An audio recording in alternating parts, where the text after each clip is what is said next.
পৌরাণিক মতে প্রত্যেক শরৎকালে নবরাত্রির 9 দিনে প্রত্যেক দিন দেবী পার্বতীর দুর্গারূপের এই 9টি রূপ শৈলপুত্রী, ব্রহ্মচারিণী, চন্দ্রঘণ্টা, কুষ্মাণ্ডা, স্কন্দমাতা, কাত্যায়নী, কালরাত্রি, মহাগৌরী এবং সিদ্ধিদাত্রী এই 9টি রূপে পুজো করা হয়। এক দেবীকে পুজো করা হয়। আসলে এই 9টি রূপের সগুণ বর্তমান দেবী পার্বতী দুর্গা রূপের মধ্যেই অন্তর্নিহিত হয়ে আসেন। এই রূপে দেবী পার্বতী বধ করেছিলেন দুর্গম অসুরকে। নবদুর্গার প্রথম রূপ দেবী শৈলপুত্রী। দেবী দক্ষিণ হস্তে ত্রিশূল আর বাম হস্তে পদ্ম আছে, তাই দেবীর অপর নাম শূলধারিণী। ইনি পূর্বজন্মে দক্ষ নন্দিনী সতী দেবী ছিলেন।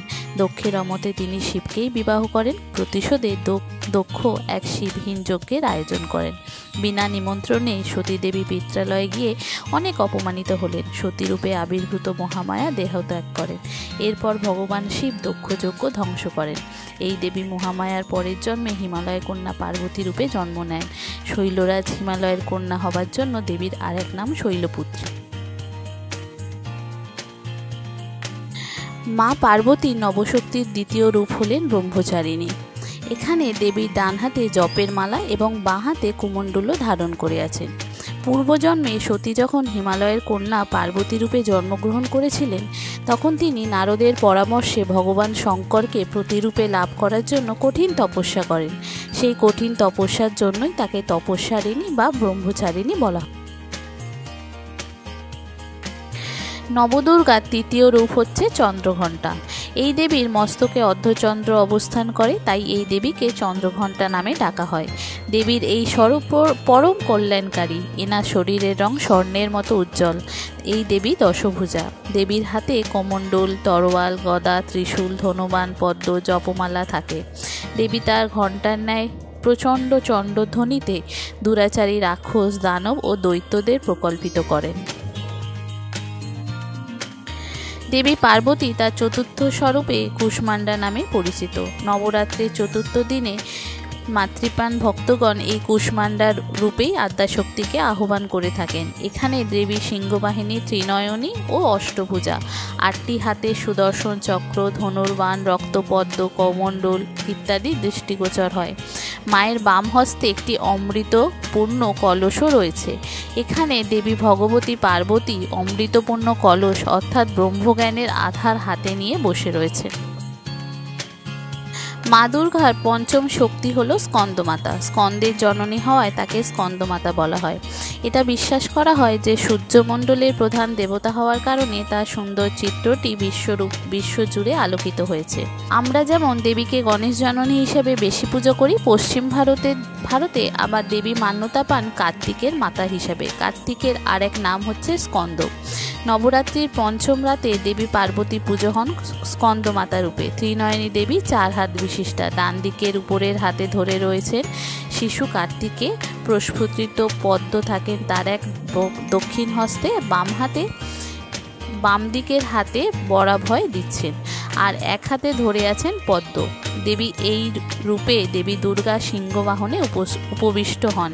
তিনি বসে থাকেন ফুটে থাকা কমলে। পূজিত হন নবরাত্রির পঞ্চম দিন।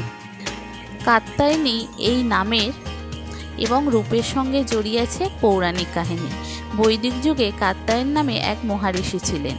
এক পুত্রের পিতা কাত্যায়নের ইচ্ছে হয় একটি কন্যা সন্তান লাভ করেন। দেবী পার্বতীর তপস্যা করেন তিনি, অভীষ্ট পূরণ করেন। তার স্তবে তুষ্ট হয়ে দেবী পার্বতী জন্ম নেন মহারিষি কাত্যায়নের কন্যা সন্তান রূপে। তখন তার নাম হয় কাত্যায়নী। নবরাত্রির 6ষ্ঠ দিনে আরাধৃতা হন ভক্তদের কাছে। দেবী পার্বতী এই রূপ নিয়েই কিন্তু মহিষাসুরকে বধ করেন।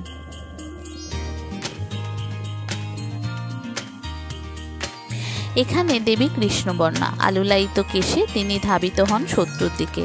তার কণ্ঠে বিদ্যুতের মালিকা। ত্রিনয়নী দেবী শ্বাস প্রশ্বাসে বেরিয়ে আসেন আগুনের হলকা। ভীষণ দর্শনা দেবীর 3 হাতে অস্ত্র, এক হাতে ভক্তদের প্রতি বরাভয়। এই রূপেই উপাসিত হন কালিকা রূপে। তবে এই রূপেও দেবী ভক্তদের শুভ করেন, তাই অন্যদিকে তিনি শুভাঙ্কারিণী।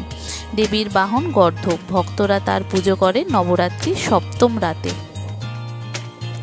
হিন্দু পুরাণ মতে হিমালয়ের কন্যা ছিলেন গৌরবর্ণা। শিবের তপস্যা করে রৌদ্রে তিনি কৃষ্ণা হন। মহাদেব যখন গঙ্গা জল দিয়ে তাকে স্নান করান তখন তিনি হয়ে ওঠেন ফর্সা। তার এই রূপের নাম হয় মহাগৌরী। প্রচলিত বিশ্বাস, নবরাত্রির অষ্টম রাতে তার পূজা করলে সব পাপ ধুয়ে যায়। সাদা পোশাক পরিহিতা, 4 হাত বিশিষ্টা, দেবীর বাহন ষাঁড়। দেবী এক হাতে শোভিত বরাভয় মুদ্রায়, বাকি 3 হাতে থাকে পদ্ম, ত্রিশূল এবং ডমরু। দেবী এই গৌরূপে অষ্টবর্ষী বালিকা রূপে শিবকে নৃত্য করে প্রমোদ দেন। শিব পরিচয় জানতে চাইলে দেবী পার্বতী নিজের রূপ প্রকাশ করেন।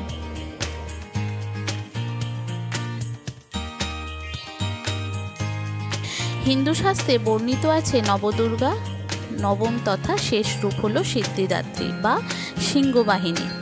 নবদুর্গার শেষ রূপ হলো সিদ্ধিদাত্রী। সিংহবাহিনী দেবী 4 হাতে আশীর্বাদী মুদ্রা। তিনি সিদ্ধিদান করেন, অর্থাৎ তার উপাসনায় সংসারে আসে সুখ এবং সমৃদ্ধি। সবাইকে বরাভয় দেন এই মাতৃকা মূর্তি।